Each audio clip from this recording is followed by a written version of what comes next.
Hello everyone, this is Mohammad Sadiq from Fathom Academy. Last time हम लोग 3 सितंबर को इवनिंग सेशन में जो जेईई मेन का पेपर हुआ था उसका फिजिक्स का सेक्शन डिस्कस कर रहे थे। आज उसी को हम कंटिन्यू करेंगे। सो नेक्स्ट क्वेश्चन जो हमारा दिया हुआ है वो कुछ इस तरह से है। A uniform magnetic field B exists in a direction perpendicular to the plane of a square loop made of a metal wire. The wire has a diameter of 4 millimeter and a total length of 30 centimeter. The magnetic field changes with time at a steady rate 0.032 Tesla per second. The induced current in the loop is close to and साथ में हमें metal जो wire है उसकी resistivity भी दे रखा है। Okay, सो एक इस तरह का स्क्वायर लूप है और यहाँ पर जो मैग्नेटिक फील्ड है वो उसके प्लेन के परपेंडिकुलर है। Let us suppose magnetic field जो है वो इनटू द प्लेन है और यहाँ पर जो एरिया वेक्टर होता है that is also perpendicular to the plane. So यहाँ पर मैग्नेटिक फील्ड और एरिया वेक्टर दोनों सेम डायरेक्शन में है, सो उनके बीच में एंगल 0 हो गया। ओके, सो ये मैग्नेटिक फील्ड टाइम के साथ चेंज हो रही है, उसकी वजह से लूप से एसोसिएटेड फ्लक्स चेंज होगा एंड फ्लक्स चेंज होगा then from Faraday's law there will be an induced current. Okay, और वो इंड्यूस्ड करंट हम कैसे कैलकुलेट करेंगे? Induced EMF upon the resistance of the loop. And ये जो इंड्यूस्ड ईएमएफ है इसको हम कैसे कैलकुलेट करते हैं? इसकी जो वैल्यू होगी that will be simply the rate of change of flux. Okay, और फ्लक्स को फाई को हम यहाँ पे लिख सकते हैं phi that is NBA cos theta, पूरा फॉर्मूला ये होता है ना। यहाँ पर नंबर ऑफ लूप्स 1 है और थीटा इज इक्वल टू 0 है, सो cos 0 is 1। So flux is simply magnetic field into area, ये हो जाएगा। और एरिया लूप का कांस्टेंट है उसको हम बाहर ले लें, देन हमारे पास बचा dt of the magnetic field. Okay, so rate of change of magnetic field ये हमें दिया हुआ है। एरिया हम इसका कैलकुलेट करेंगे that is EMF and that divided by the resistance is the induced current in the loop. Okay, so area क्या हो जाएगा यहाँ पर, उसको हम कैसे कैलकुलेट करेंगे? स्क्वायर लूप है तो area will be simply square of side और पूरा पेरीमीटर दिया हुआ है 30 सेंटीमीटर, तो साइड की वैल्यू हो जाएगी perimeter upon 4 that is 7.5 centimetre, ये हो जाएगी। सो वहाँ से हम एरिया कैलकुलेट कर लेंगे। और दूसरी चीज़ एक और हमें कैलकुलेट करना है, रेजिस्टेंस ऑफ द लूप के जो टोटल वायर है उसका रेजिस्टेंस कितना होगा। सो रेजिस्टेंस का फॉर्मूला होता है ρl अपॉन A। ठीक, रेजिस्टिविटी दे रखी है और लेंथ दे रखी है पूरी 30 सेंटीमीटर और उसका जो क्रॉस सेक्शनल डायमीटर है वो दे रखा है। सो वहाँ से क्रॉस सेक्शनल एरिया कैलकुलेट कर लेंगे। Okay, so let us calculate, let's put everything and then calculate the induced current that is EMF। EMF क्या हो जाएगा? Area that is A square into dB over dt and then divided by resistance which is ρl upon A। so A यहाँ चला गया। Now अब सारी values हम रख लेते हैं। This is 7.5 centimetre, so 7.5 into 7.5 and centimetre है -2, उसके स्क्वायर करेंगे ये हो जाएगा -4 एंड देन रेजिस्टिविटी उसकी वैल्यू हमें दे रखा है 1.23। resistivity is 1.23 into 10 raised to the power -8 ये दे रखा है और लेंथ टोटल जो है that is 30 centimetre. So 30 centimetre को मीटर में अगर हम लिखेंगे तो ये हो जाएगा 0.3। Okay, and then dB over dt इसकी वैल्यू हमें रखना है। So dB over dt is simply 0.032 tesla per second and further जो वायर का क्रॉस सेक्शनल एरिया है उसकी वैल्यू हमें रखना है। सो वो हो जाएगा pi R square circular cross section के लिए।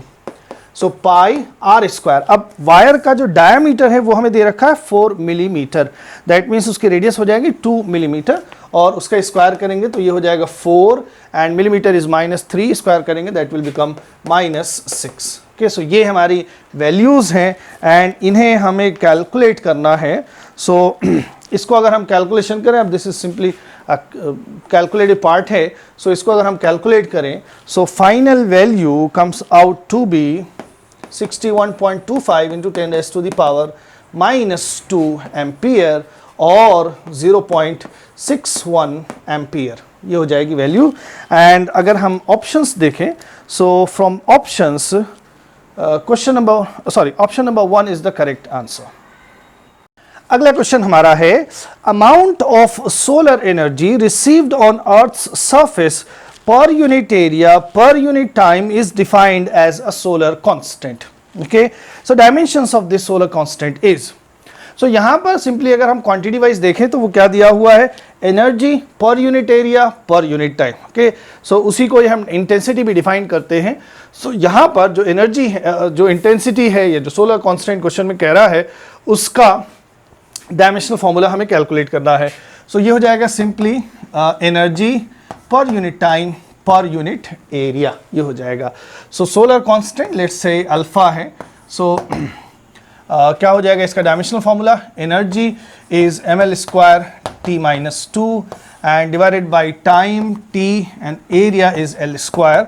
सो इसको हम सिंप्लीफाई करेंगे, so this is m and l² ये कैंसिल हो गया, सो l0 एंड ये ऊपर एक और -1 हो जाएगा, so total power -3। Okay, so this is the dimensional formula of solar constant.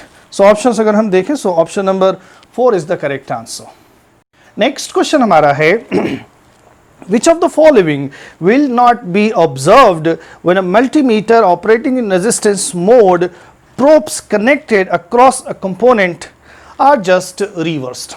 Okay, so यहाँ पर हम एक स्टेटमेंट्स दिए हुए हैं और उसमें से हमें बताना है कि which one is not correct. Okay, so first statement is the multimeter shows no deflection in both cases, that is before and after reversing the probes if the chosen component is a capacitor. Okay, so अगर capacitor, अच्छा multimeter क्या होता है, multimeter is a device जिसकी अपनी biasing होती है, वो एक स्मॉल सप्लाई भी देता है, मतलब it is a source of small potential difference also. So यहाँ पर अगर हम मल्टीमीटर को कैपेसिटर के अक्रॉस कनेक्ट करेंगे, सो मल्टीमीटर डिफ्लेक्शन शो करेगा। Okay, because it is a source of potential difference also. So first statement में दिया हुआ है कि it will not show any deflection if it is connected across a capacitor, and probes को अगर हम reverse कर दें, सो प्रोब उसके अक्रॉस कनेक्ट करेंगे, डिफ्लेक्शन आएगा, रिवर्स करेंगे तब भी डिफ्लेक्शन आएगा। So this statement is not true. Further जो और स्टेटमेंट्स दिए हुए हैं उनको भी एक बार देख लेते हैं क्या क्या है। Multimeter shows a deflection accompanied by A splash of light out of connected component in one direction and no deflection on reversing the probes if the chosen component is LED. Okay, so LED simply क्या है, PN junction diode है और वो forward bias में work करता है। so हमें मालूम है कि forward bias में जो डायोड होता है उससे करंट पास होती है, एंड रिवर्स बाइस में वो एक सर्किट ब्रेकर ओपन सर्किट की तरह से काम करता है। सो यहाँ पर अगर एलईडी है उसको हम फॉरवर्ड बायस में लगाएंगे तो वो करंट पास करेगा, एंड साथ साथ वहाँ पर लाइट भी एमिट होती है। So this statement is true, forward bias में डिफ्लेक्शन होगा एंड रिवर्स बायस में कोई डिफ्लेक्शन नहीं होगा, एंड ऑल्सो फॉरवर्ड बायस में the deflection will be accompanied by a glow. Next statement इसमें क्या है, multimeter shows no deflection in both cases, that is before and after reversing the probes if the chosen component is a metal wire. Now एक metal wire जो होगा उसका resistance 0 होगा, almost 0 होगा। सो उसके अक्रॉस अगर हम प्रोब्स कनेक्ट करेंगे तो वहाँ पर कोई there will not be any potential drop. Okay, so multimeter zero deflection show करेगा, प्रोब्स हम एक तरह से कनेक्ट करें और फिर उसको रिवर्स कर दें, in either situation the multimeter will show no deflection. And next statement दिया हुआ है, multimeter shows an equal deflection in both cases, that is before and after reversing the probes if the chosen component is a resistor. So resistors के across अगर हम probes connect करेंगे सो उसके through current pass होगी, voltage drop होगा, there will be a deflection, and resistors की अपनी कोई पोलैरिटी नहीं होती है। सो किसी भी पोलैरिटी में प्रोब्स को हम कनेक्ट करें, डिफ्लेक्शन जो होगा वो सेम होगा। सो यहाँ पर अगर हम ऑप्शंस देखें, सो ऑप्शन नंबर 1 जो है वो इनकरेक्ट है और वही हमारा इस क्वेश्चन के लिए आंसर हो जाएगा। So option 1 is the right answer. अगला क्वेश्चन हमारा है, two resistors 400 ohm and 800 ohm are connected in series across a 6 volt battery. the potential difference measured by a voltmeter of 10 kilo ohm across 400 ohm resistor is close to. Okay तो circuit कुछ इस तरह का है, 400 और 800 आपस में series में कनेक्टेड है और 6 वोल्ट की हमने सप्लाई लगा रखी है और 400 के अक्रॉस हम वोल्टेज मेजर कर रहे हैं एक वोल्टमीटर से जिसका अपना खुद का रेजिस्टेंस 10 किलो ओम है. ओके सो इसके अक्रॉस वोल्टेज कितना होगा. ओके अब यहाँ पर ये दोनों पैरेलल में हैं, सो इस पूरे कॉम्बिनेशन का रेजिस्टेंस हम कैलकुलेट कर लें एंड उससे करंट कितनी पास हो रही है ये कैलकुलेट कर लें. सो हमें मिल जाएगा कि कितना उसके अक्रॉस पोटेंशियल ड्रॉप है, पोटेंशियल डिफरेंस है. ओके सो उसके लिए हम क्या करेंगे यहाँ पर कि ये जो कॉम्बिनेशन बन रहा है वोल्ट मीटर का और 400 ओम रजिस्टर का, उसका रेजिस्टेंस कैलकुलेट करने से ये R डैश है. सो यहाँ पर 1 upon R dash will be equal to 1 upon 400 plus 1 upon 10,000 ये हो जाएगा. एंड इसको अगर हम कैलकुलेट करें सो ये आएगा 26 upon 10,000. ओके ये आ जाएगा. सो R dash is equal to 10,000 upon 26 ओम ये हो जाएगा. ना पूरा जो रेजिस्टेंस होगा सर्किट का, हमें करंट चाहिए कि यहाँ से कितनी करंट ड्रॉ हो रही है. सो उसके लिए टोटल रेजिस्टेंस सर्किट का निकालना पड़ेगा. So R equivalent of the circuit will be, now this R dash and 800 are in series. So ये हो जाएगा 10,000 upon 26 plus 800. Okay so finally this is 30,800 upon 26 ohm. Okay, this is total or equivalent resistance of the circuit. तो फिर यहाँ से कितनी current draw होगी वो हम कैलकुलेट कर सकते हैं. This I will be EMF upon total resistance which is 30,800 upon 26. तो ये 26 यहाँ आ जाएगा. So इतनी करंट बैटरी से ड्रॉ हो रही है. अब ये करंट R डैश से पास होगी. ओके ये दोनों एक साथ हम ले रहे हैं R डैश. सो R डैश के अक्रॉस जो वोल्टेज होगा वही इन दोनों के अक्रॉस अलग अलग भी होगा. तो सिंपली R डैश के अक्रॉस कितना वोल्टेज ड्रॉप हो रहा है वो हम कैलकुलेट कर लें. So V is equal to from Ohm's law IR, हमने करंट कितनी ड्रॉ की है 6 इंटू 26 अपॉन 30,800 ये हो गया. And this R dash is, ये हमारा R डैश है. So this R dash is equal to 10,000 upon 26. So this is 10,000 upon 26. Okay so 26 यहाँ से कैंसिल हो गया और ये दो जीरोज यहाँ से कैंसिल हो गए. सो finally this is 600 upon 308. Okay so 600 upon 300 होता तो वो 2 हो जाता एंड ये डिनोमिनेटर जो है वो 300 से ज़्यादा है तो पूरा रेशियो जो है वो 2 से कुछ कम आएगा. सो इसकी अगर हम वैल्यू कैलकुलेट करें so this is finally 1.95 volt ये हो जाएगा. So this is the potential difference across this 400 ohm resistance measured by this voltmeter. So options अगर हम देखें so option number 2 is the correct answer. Next question हमारा है, two sources emit X-rays of wavelength 1 nanometer and visible light of wavelength 500 nanometer respectively. Both the sources emit light of the same power. Okay, so it should be radiation. Both sources emit radiation of the same power, that is 200 watt. The ratio of the number density of photons of X-rays to the number density of photons of the visible light of the given wavelength is. सो दो हमें sources दिए हुए हैं, एक X-rays emit कर रहा है और एक लाइट वेव एमिट कर रहा है एंड देन और दोनों का जो पावर है वो कांस्टेंट दिया हुआ है. सो नंबर डेंसिटी यहाँ पे कैलकुलेट करना है. So most probably that will B number of photons per unit time, ये हमें कैलकुलेट करना है. सो वी नो एक फोटॉन की जो एनर्जी होती है दैट इज h न्यू और टोटल फोटॉन्स अगर n है so total energy in the beam will be NH new. ठीक है, और इसी को हम लिख सकते हैं hc अपॉन लैम्डा भी. एंड यहाँ से अगर हम पावर लिखेंगे so P will be equal to, अब इसको हम टाइम से डिवाइड करेंगे so N upon T hc upon lambda. So ये चीज़ हो जाएगी number of photons per unit time. So let us say this is small n hc over lambda. Okay, and हमें क्या दिया हुआ है, पावर इज कांस्टेंट। सो अगर पावर कांस्टेंट है तो n over lambda, H O C वैसे ही कांस्टेंट है, h ओवर लैम्डा की वैल्यू कांस्टेंट हो जाएगी, सॉरी h नहीं, number of photons per unit time upon wavelength, that will be a constant. Okay, that means this number is directly proportional to the wavelength, ये हो जाएगा। so हमें यहाँ पर AC का रेशियो कैलकुलेट करना है।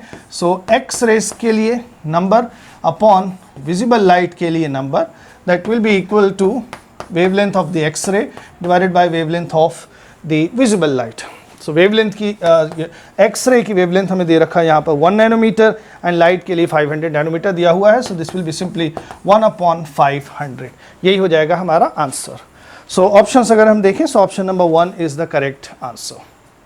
अगला क्वेश्चन हमारा है, a calorimeter of water equivalent 20 gram contains 180 gram of water at 25 degrees Celsius.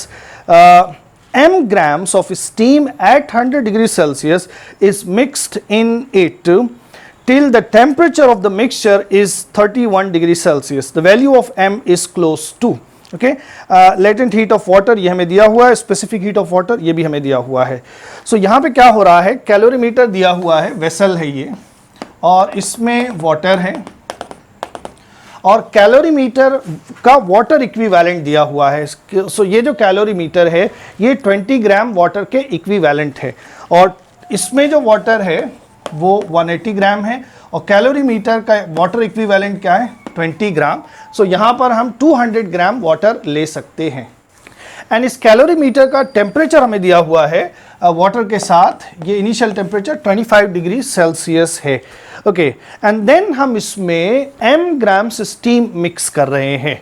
सो इस कैलोरीमीटर में अभी एग्जैक्ट डायग्राम नहीं है, एक स्कीमेटिक डायग्राम है, वो लीड भी क्लोज होती है, कई सारी चीज़ें और होती है।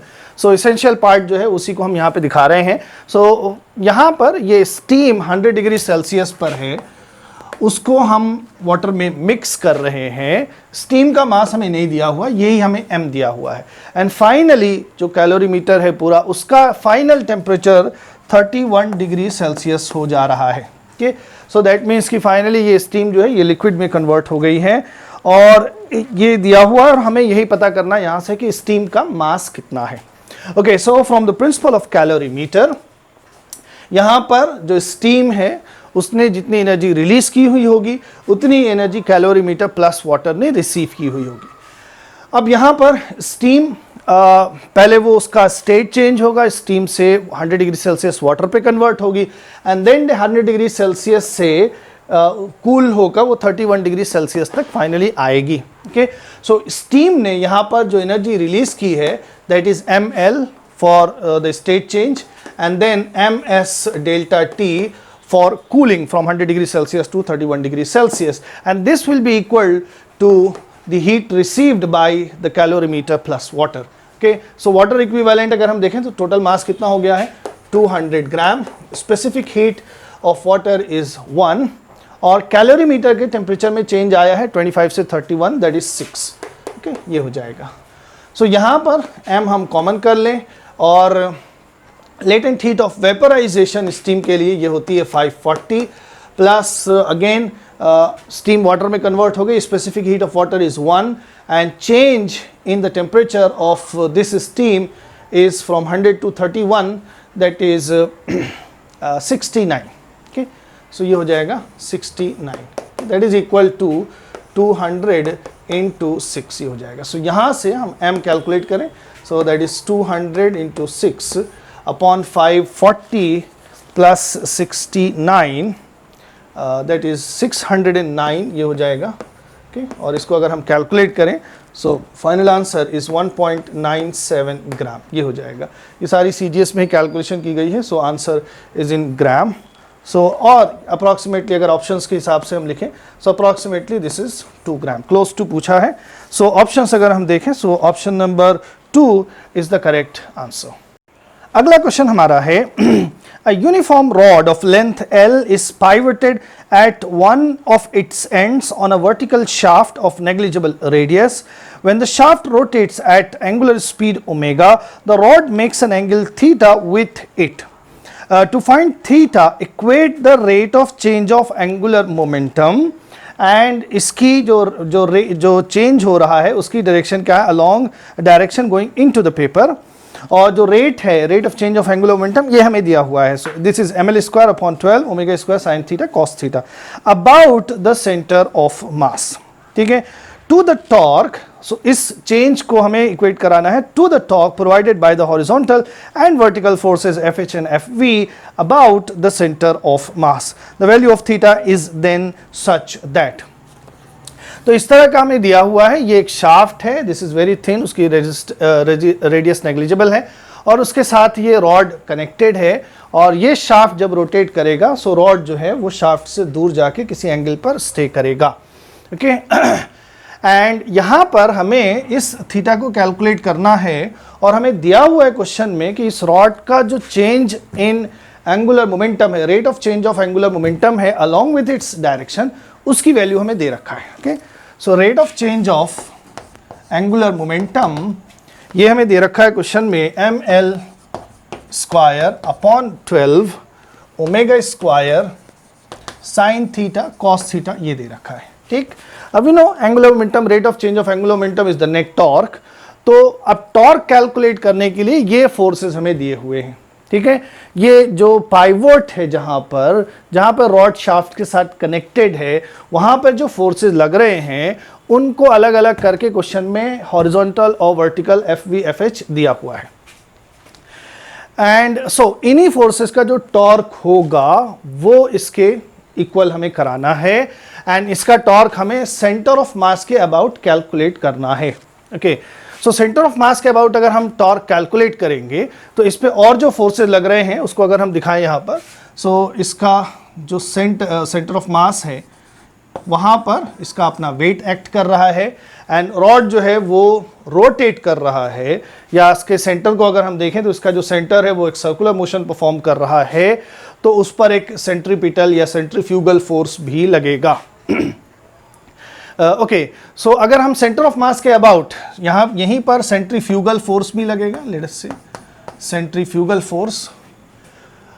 सो अगर हम इन फोर्सेस का टॉर्क इसके अबाउट कैलकुलेट करेंगे सेंटर ऑफ मास के अबाउट, तो वो हो जाएगा 0. ओके, सो हमें ये जो फोर्सेस दिए हुए हैं इन्हीं का टॉर्क कैलकुलेट करना है, और उसको rate of change of angular momentum से इक्वेट करा के थीटा की वैल्यू कैलकुलेट करना है. ओके, सो अब हम यहाँ से देख सकते हैं अगर हम फोर्सेस को बैलेंस कराएं तो व्हाट कैन वी से, वर्टिकल डायरेक्शन में कोई मोशन नहीं है तो वर्टिकल में फोर्सेस बैलेंस हो जाएंगे.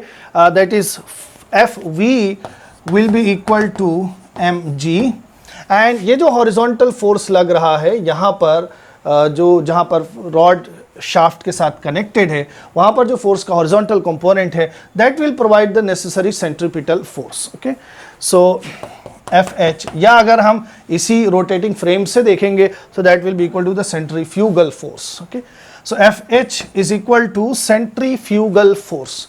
अब यहाँ पर हम सेंट्रीफ्यूगल फोर्स कैसे लिख सकते हैं, अगर इसकी सेंटर की बात करें so this centre is going in this kind of circle, और इसकी टोटल लेंथ दे रखी है L, तो ये डिस्टेंस हो जाएगी L/2, और ये थीटा है, then the radius of the circle will be L/2 sine theta. Okay, ये हो जाएगा L/2 sine theta. Then centripetal force जो होगा वो हो जाएगा mr ओमेगा स्क्वायर. यहाँ पे टोटल मास कॉन्सेंट्रेटेड है m, और radius of the circle is L/2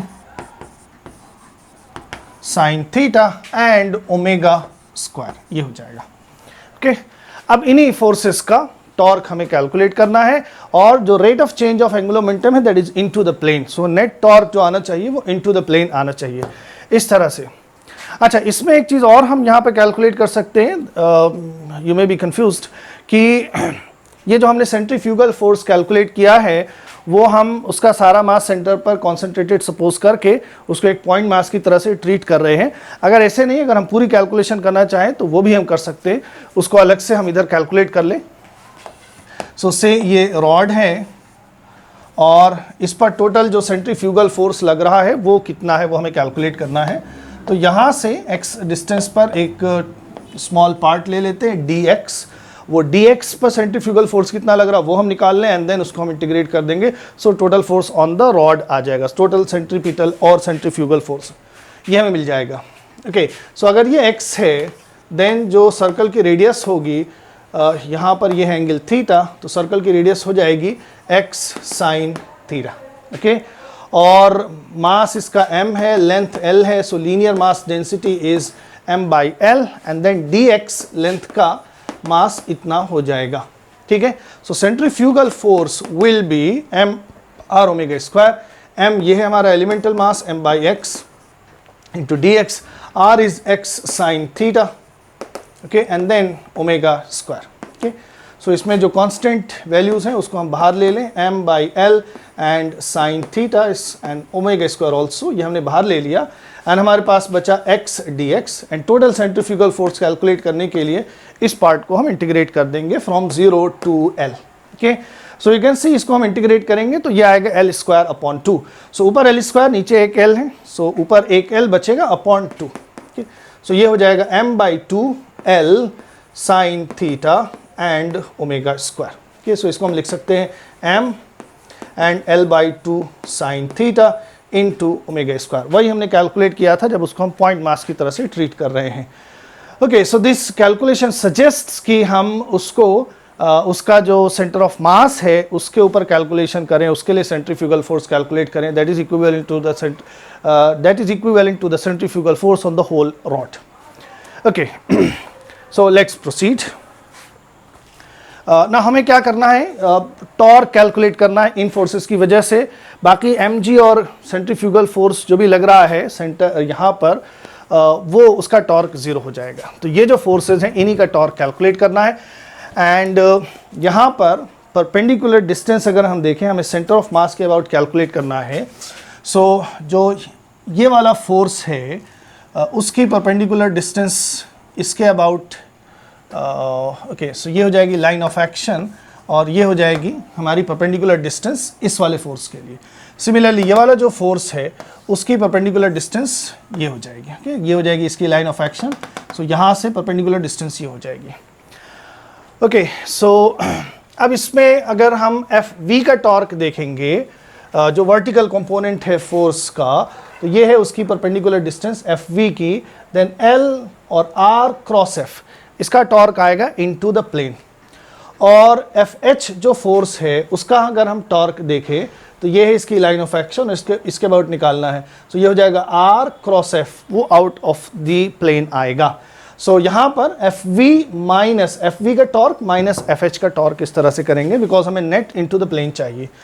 okay, so torque of Fv ये हो जाएगा mg and perpendicular distance Fv के लिए जो परपेंडिकुलर डिस्टेंस है वो ये है और ये l/2 है, ये थीटा है. So this is l/2 sine theta, l/2 sine theta. Okay, ये हुआ टॉर्क Fv का into the plane minus Fh जो फोर्स है उसका टॉर्क, तो उसकी परपेंडिकुलर डिस्टेंस सॉरी ये है विच इज l/2, ये एंगल है, ये बेस है. So l/2 cos theta and Fh is equal to this. So m l/2 sin theta omega square into perpendicular distance which is l/2 cos theta, ये हो जाएगा. And इसको हमें इक्वेट कराना है rate of change of angular momentum जो दिया हुआ है. Okay, so that is m l² upon 12 omega square sine theta cos theta, इस तरह से दिया हुआ है. ओके, अब इसमें से हम देख सकते हैं साइन थीटा सारे टर्म्स में आ रहा है तो ये कैंसिल हो गया और m भी सारे टर्म्स में से कैंसिल हो जाएगा यहाँ से. सो हमारे पास यहाँ पर बचा है gl/2. हम एक l भी सब में से कैंसिल कर सकते हैं. l भी हमने यहाँ से कैंसिल कर दिया, एक l यहाँ से कैंसिल हो गया और एक l यहाँ पर कैंसिल हो गया. ओके ओके, करेक्ट, ठीक है. सो हमारे पास यहाँ पे बचा g/2 only, g/2 and minus यहाँ पर हमारे पास बचा omega square l upon 4 omega square L upon 4 into cos theta is equal to, यहाँ पर हमारे पास बचा omega square L upon 12, omega square L upon 12 into cos theta, ये हमारे पास बचा है। ओके, अब इसको आगे हम फर्दर कैलकुलेट करेंगे। सो उसको हम इस तरफ ले आएं और omega square L cos theta ये हम कॉमन कर सकते हैं। देन हमारे पास ब्रैकेट में बचेगा 1/12 plus 1/4 and that is equal to g/2, ये हो जाएगा। सो इसको अगर हम कैलकुलेट करें सो ये आ जाएगा I think that is 3/12। Okay, इसका एलसीएम यहाँ पर हो जाएगा 12, 1 + 3। ओके, सो ये फाइनली आएगा, ये ब्रैकेट आएगा 1/3। So omega square L cos theta into 1/3 is equal to g/2. Then cos theta is equal to 3g upon 2l omega square, ये हो जाएगा। सो इस तरह से, जिस तरह उससे क्वेश्चन में हमें सजेस्ट किया था उस तरह से अगर हम cos थीटा की वैल्यू कैलकुलेट करें तो 3g upon 2l omega square ये आ रही है। एंड देन ऑप्शंस अगर हम देखें तो option number 2 is the correct answer. Next question हमारा है when an object is kept at a distance of 30 centimetre from a concave mirror the image is formed at a distance of 10 centimetre from the mirror. If the object is moved with a speed of 9 centimeter per second, the speed in centimeter per second with which image moves at that instant is. So हमें यहाँ पर concave mirror दिया हुआ है और उससे object की जो डिस्टेंस है दैट इज 30 सेंटीमीटर, ये दिया हुआ है, ठीक। और इमेज की जो डिस्टेंस है वो दे रखा है 10 सेंटीमीटर। एंड फर्दर ये कह रहे हैं कि ऑब्जेक्ट 9 सेंटीमीटर पर सेकेंड की स्पीड से मूव कर रहा है, तो उस इंस्टेंट पर इमेज की स्पीड क्या होगी। तो इमेज की स्पीड और ऑब्जेक्ट की स्पीड में अगर हमें रिलेशन चाहिए तो मिरर फॉर्मूला हम यूज कर सकते हैं 1/v plus 1/u is equal to 1/f। And ये डिस्टेंसेस है, इसको टाइम के रिस्पेक्ट में अगर हम डिफरेंशिएट करें तो हमें मिल जाएगा, हमें स्पीड्स मिल जाएंगे। इसको अगर हम डिफरेंशिएट करेंगे तो ये आएगा 1/v² into dv/dt and this is also -1/u² du/dt और ये कांस्टेंट है, उसका डिफरेंशिएशन 0 आ जाएगा। Okay, so dv/dt that is image की स्पीड, अगर इसको हम कैलकुलेट करें तो ये आ जाएगा, इसको हम उधर ले जाएंगे ये प्लस हो जाएगा और ये फिर माइनस, तो फाइनली ये आएगा -v² upon u² into du/dt, ये हो जाएगा। सो सिर्फ हमें स्पीड चाहिए तो उसके लिए हम ये साइन इग्नोर कर दें। Then speed of the image dv/dt will be equal to, v हमें दिया हुआ है 10 सेंटीमीटर, सो स्क्वायर करेंगे ये हो गया 100, u हमें दिया हुआ है 30, उसका स्क्वायर करेंगे सो ये हो जाएगा 900 और speed of the object is 9 centimetre पर सेकेंड, ठीक है, ये हो गया। सो ये इससे कैंसिल हो गया और 100 से कैंसिल हो जाएगा, फाइनली दिस इज 1 सेंटीमीटर पर second. So at that instant the image की जो स्पीड है वो 1 सेंटीमीटर पर सेकेंड है। सो न्यूमेरिकल आंसर जो होगा दैट विल बी 1। अगला क्वेश्चन दिया हुआ है, a galvanometer coil has 500 turns and each turn has an average area of 3 × 10⁻⁻⁴ metre square. If a torque of 1.5 Newton is required to keep this coil parallel to magnetic field when a current of 0.5 ampere is flowing through it, then the strength of the field is. Okay, so हमें एक coil दिया हुआ है और उस coil का जो area है, तो इस तरह से गैल्वेनोमीटर के अंदर जो coil होता है वो दिया हुआ है और इसका एरिया हमें दे रखा है 3 × 10⁻⁻⁴ मीटर स्क्वायर और इससे 0.5 एम्पियर करंट पास हो रही है। ओके, और ये एक मैग्नेटिक फील्ड में रखा हुआ है, से यहाँ पर जो मैग्नेटिक फील्ड है वो B है। ओके, सो हमें मालूम है कि इस तरह का करंट कैरिंग लूप एक मैग्नेटिक डाइपोल होता है और मैग्नेटिक डाइपोल को हम मैग्नेटिक फील्ड में जब रखते हैं तो उसके ऊपर एक टॉर्क लगता है and that torque is given by m×b, ये होता है। ठीक, अब यहां पर जो मैग्नेटिक फील्ड है to keep the coil parallel to the magnetic field, तो यहां पर जो कॉइल का प्लेन है वो फील्ड के परपेंडिकुलर है। दैट मीन्स कि एरिया वेक्टर और सो जो फील्ड है वो कुछ इस तरह से है, then area vector which is perpendicular to the loop उसके साथ एंगल कितना हो जाएगा 90 डिग्री, और वो जो एरिया वेक्टर होता है उसी डायरेक्शन में डायपोल मूवमेंट भी होता है। तो यहाँ पर m और b के बीच में एंगल हो गया 90 degree. So this torque is simply m into B, और m को हम लिख सकते हैं NIA इंटू बी, ये हो जाएगा टॉर्क। ओके, सो यहाँ से हमें मैग्नेटिक फील्ड की स्ट्रेंथ कैलकुलेट करना है। So this b will be equal to torque upon NIA, ये हो जाएगा। ओके, और टॉर्क क्वेश्चन में दे रखा है कि ये कितना है 1.5 newton metre, total number of turns is 500, current is 0.5 ampere, और एरिया जो लूप का है दैट इज 3 × 10⁻⁻⁴, ये हो जाएगा। सो इसको अगर हम देखें, सो ये इसमें 3 टाइम्स चला जाएगा, एंड ये 3 यहाँ से कैंसिल हो गया, और 10⁻⁴ ऊपर ले जाएंगे, सो वो हो जाएगा 10⁻⁴, दैट इज 10,000 डिवाइडेड बाई 500। सो इसको अगर हम इस तरह से कैंसिल करें, so final answer is 20। Okay, हमने मैग्नेटिक फील्ड कैलकुलेट किया, दिस इज 20 टेस्ला, और न्यूमेरिकल आंसर जो हमारा होगा दैट विल बी सिंपली 20।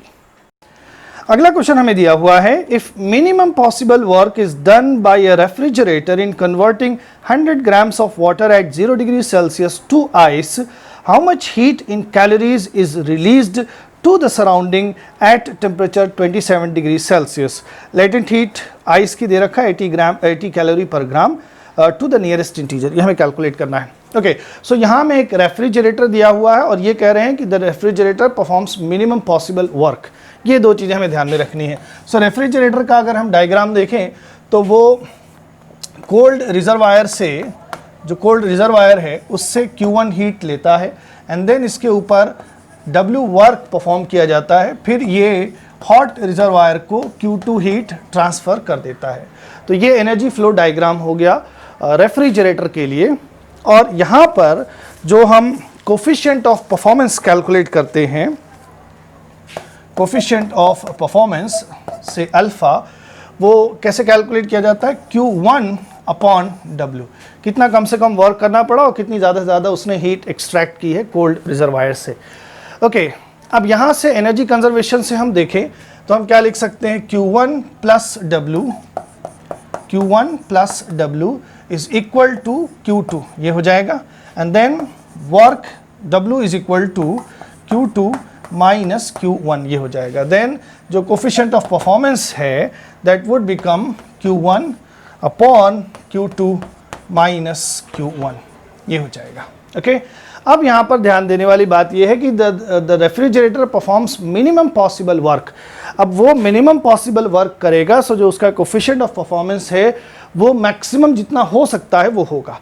तो ऐसा तब होता है, कोफिशिएंट ऑफ परफॉर्मेंस या जो एफिशिएंसी होती है वो मैक्सिमम तब होती है जब हमारा सिस्टम एक रिवर्सिबल कार्नो साइकिल पर बेस्ड हो। Okay, so in this case this system is based on the reversible Carnot cycle, and उस Carnot cycle के लिए हम Q1 Q2 जो होंगे उनको उसके टेम्परेचर से, उसके एंड के जो टेम्परेचर से उससे रिप्लेस कर सकते हैं। So coefficient of performance alpha can be written as Q1, उसकी जगह हम लिख सकते हैं T1 अपॉन Q2, उसकी जगह आ जाएगा ये T2 माइनस T1, ये हो जाएगा। ओके, सो T1 जो हमारा है ये है कोल्ड रिजर्वायर। सो 0 डिग्री सेल्सियस पर वाटर को आइस में कन्वर्ट कर रहे हैं। सो केल्विन में वो टेम्परेचर हो जाएगा 273, ठीक है। और सराउंडिंग का टेम्परेचर T2, वो सराउंडिंग को हीट रिजेक्ट की जा रही है, उसका टेम्परेचर 27 डिग्री सेल्सियस है, that would become 300 kelvin minus again 273। Okay, so finally this is 273 upon 27, ये आ जाएगा। So alpha is equal to 273 upon 27, ये आ गया हमारा कोफिशिएंट ऑफ परफॉर्मेंस। ओके, सो हमें क्वेश्चन में कैलकुलेट करना है कि टोटल कितनी हीट रिलीज हुई है। सो यहाँ से अगर हम देखें, so Q2 is equal to Q1 plus W, ये हो जाएगा। सो Q1 हमें मालूम है, हीट एक्सट्रैक्ट कितनी की गई है, वाटर आइस में कन्वर्ट हो रहा है तो उसने कितनी एनर्जी रिलीज की है स्टेट चेंज के टाइम पर, वो हम कैलकुलेट कर लेंगे, that would be simply ml। Further हमें चाहिए ये W कितना वर्क परफॉर्म किया जा रहा है, तो उसके लिए हम यहाँ से लिख सकते हैं, हमने अल्फा कैलकुलेट कर रखा है, Q1 हम कैलकुलेट कर सकते हैं, then from here W can be written as Q1 upon alpha, ये हो जाएगा।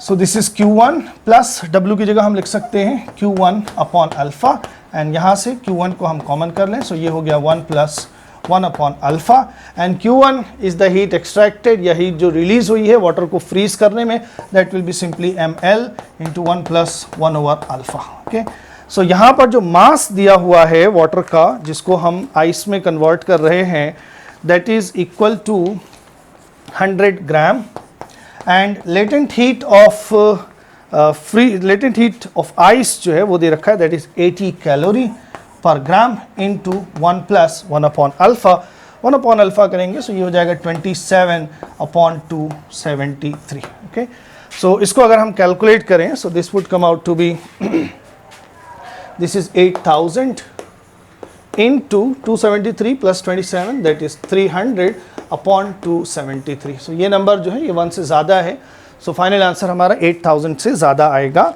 एंड इसको अगर हम कैलकुलेशन करें, सो the final answer comes out to be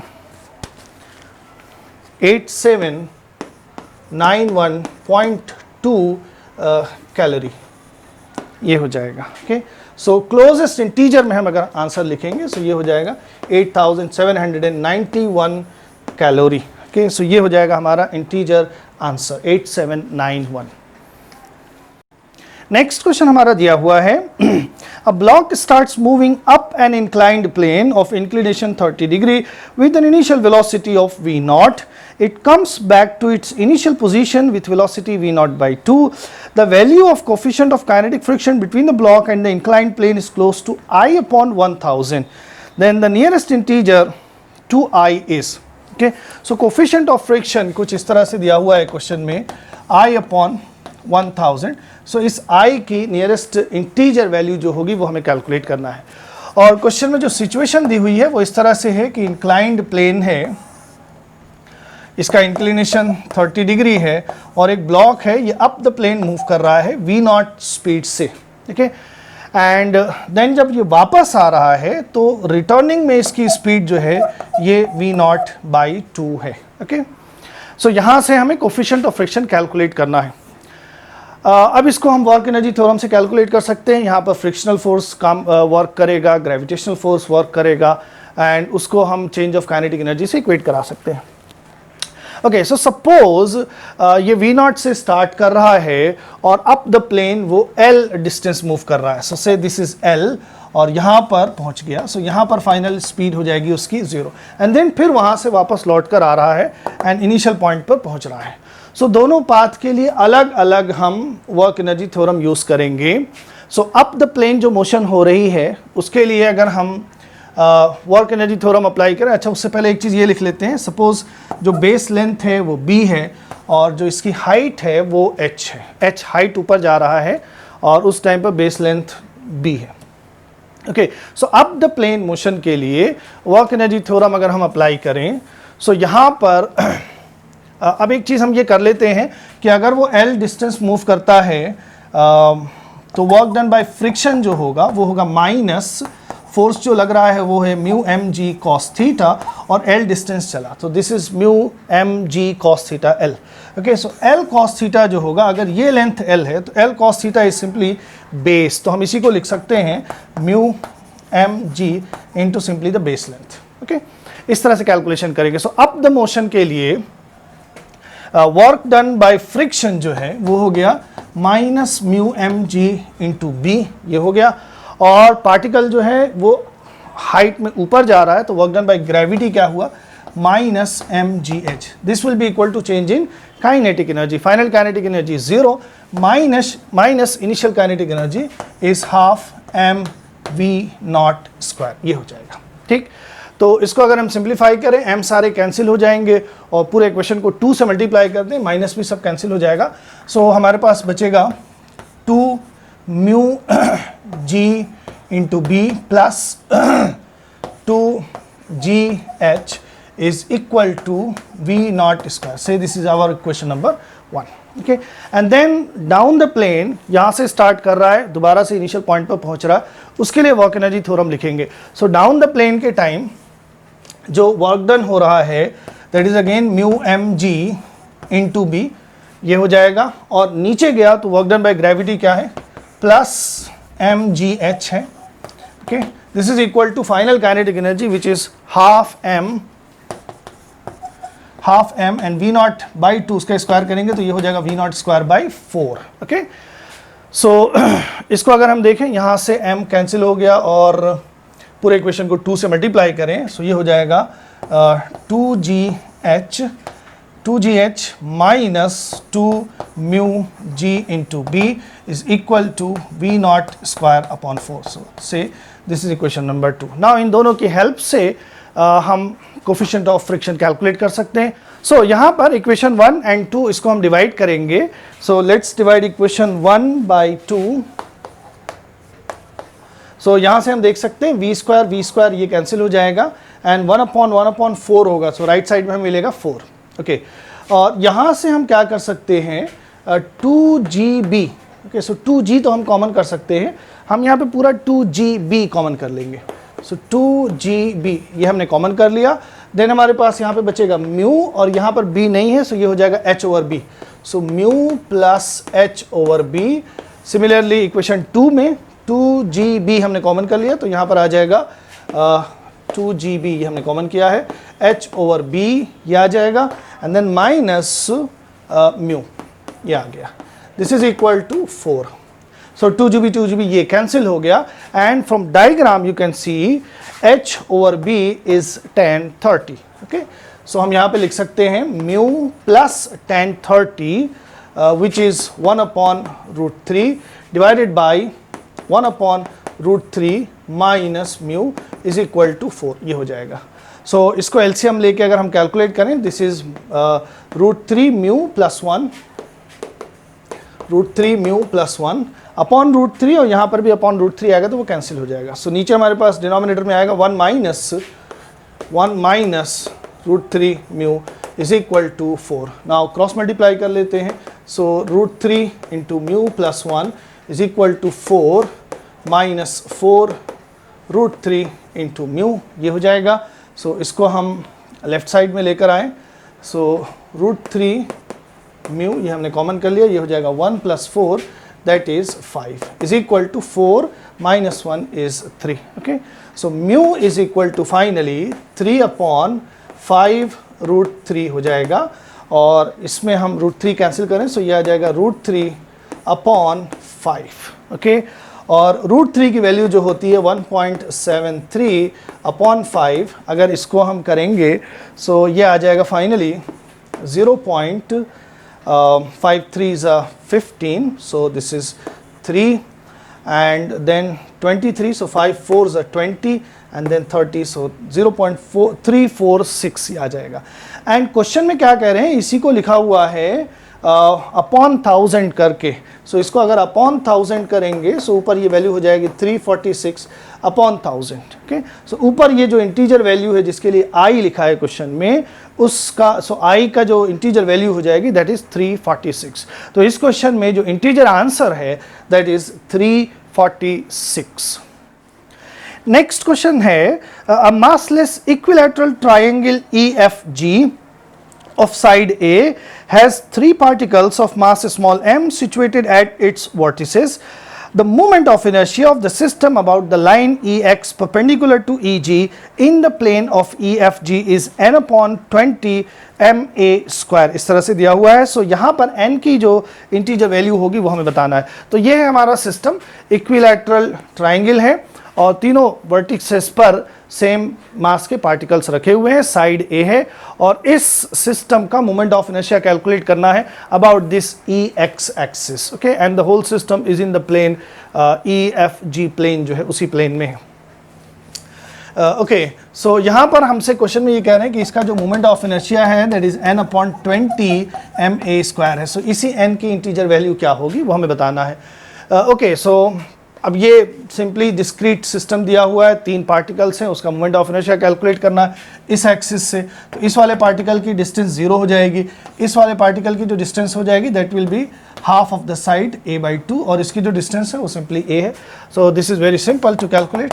moment of inertia इसका हो गया 0 और इसका हो जाएगा m a/2 का square that is ma²/4 plus इसका कैलकुलेट करेंगे दैट इज़ ma²।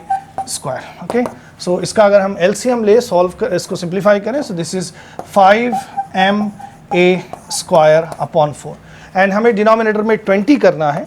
सो हम 5 से मल्टीप्लाई कर दें तो ये हो जाएगा 25/20 ma²। सो क्वेश्चन में जो n दिया हुआ है उसकी इंटीजर वैल्यू 25 है। सो इस क्वेश्चन में इस जो इंटीजर आंसर आएगा that is 25। Okay, so this is it. This was ये 3 सितंबर को इवनिंग सेशन में जो जेईई मेन का पेपर हुआ था उसका फिज़िक्स का सेक्शन था।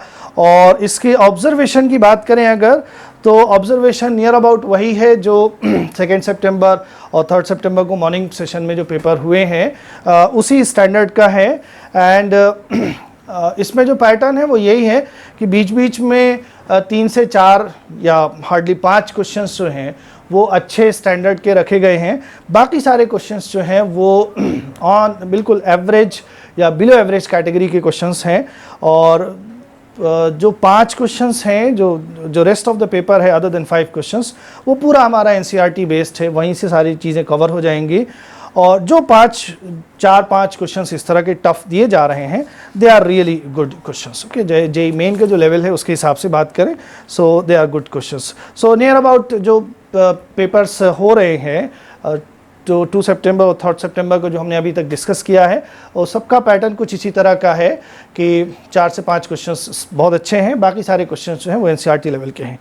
Okay, so this is the paper and next time अब आपके साथ 4 सितंबर को मॉर्निंग सेशन में जो पेपर हुआ था उसको डिस्कस किया जाएगा। एंड आप हमारे चैनल से जुड़िए और इसको और लोगों तक आप शेयर करिए, बताइए और लोगों से ज़्यादा लोग हमारे साथ जुड़ें। और आपको जो डाउट्स हो रहे हैं यहाँ पर इस डिस्कशन में आप उसको डायरेक्टली हमसे मेल करके हमें पूछ सकते हैं।